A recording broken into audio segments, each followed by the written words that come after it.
Hey guys, over the years I have experimented with lots of productivity techniques to optimize my performance during my studies and later during my PhD and even now in my professional life. But I have increasingly come to realize that it's often the small tweaks that really make the biggest difference. So today I would like to share with you 5 super quick habits that you could start implementing right now, which have genuinely transformed my daily life and saved me a lot of time. So let's get right into it. The first habit is something that I picked up from none other than Andrej Karpathy. Karpathy, as you might know, is a prominent figure in the world of machine learning and artificial intelligence. He is one of the co-founders of OpenAI, the maker of ChatGPT, where he specialized in deep learning and computer vision. Now, Karpathy's approach to complex problems is quite interesting and relies on starting with a simple, minimal solution. So he would often ask the question, what is the simplest thing I could code up to build up intuition about this thing?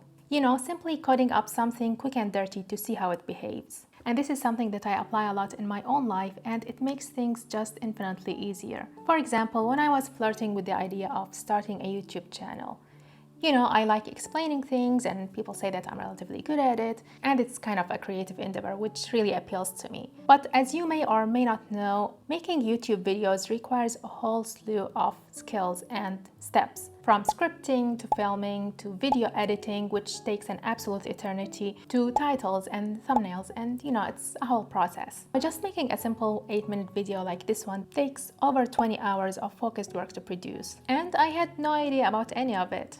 So I asked myself the question, what is the simplest action that I can take which can help me get an intuition about how this thing works? And I literally just took out my phone and turned on the selfie mode and filmed a 1-minute video where I was just talking about why you should learn a second language. This immediately made it clear to me that I space out a lot on camera and stumble and make mistakes that I usually don't do when talking to people in real life. But it is actually also something that I could greatly enjoy doing. Similar with video editing, I just downloaded a software from the internet and spent some minutes fiddling around, trying to find the basic functions, how to cut, how to insert clips, and realized that, okay, this is actually fun and doable. I could just start with basic editing and over time learn more skills to improve my videos. You see, starting with the smallest, simplest version of your task to inform your understanding just makes it much easier to add layers of complexity over time by leveraging iterative improvement than trying to dismantle a complex challenge right from the start.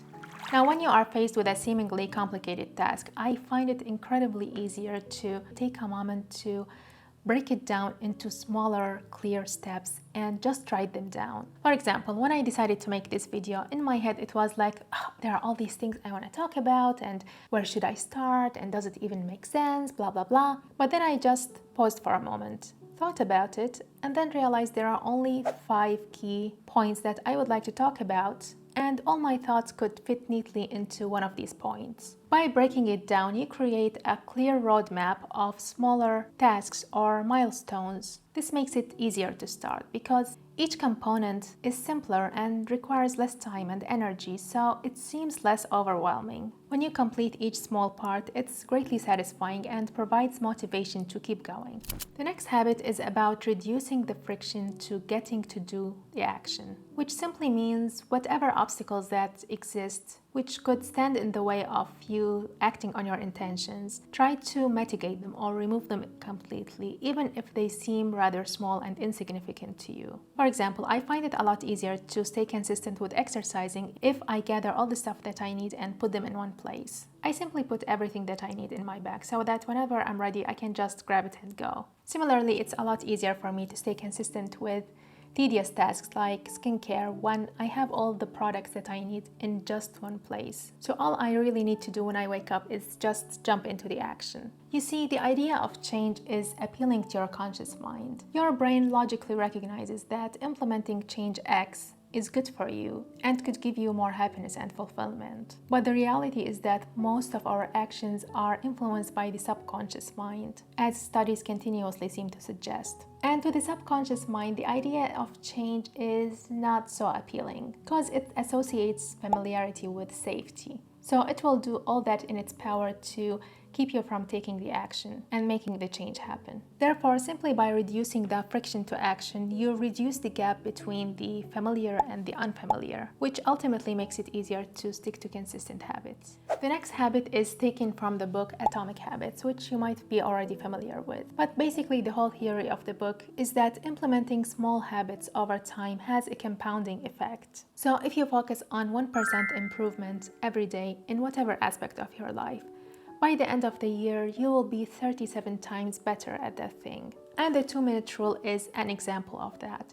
It simply states that if an action takes you less than 2 minutes to complete, then just do it. For example, spraying the kitchen counters and wiping them before I go to bed takes less than 2 minutes. And if I do it, I wake up to a fresh, clean kitchen that puts me in a good mood and reduces the mental backlog of things that I still need to do. The logic behind this rule is that it's far easier to commit to doing something for only 2 minutes, and that once you start, you are more likely to continue doing it. And it is incredibly powerful because it leverages the power of momentum. Starting something is usually the hardest part, and by reducing the time commitment, you significantly increase the chance that you will actually get started and take that first step. Next up, we have intention setting. And what this means is starting your day by clearly stating what it is that you want to get out of this day instead of mindlessly jumping into routines. What I mean by this, let's say that you notice yourself to be a bit too attached to your opinions and impatient of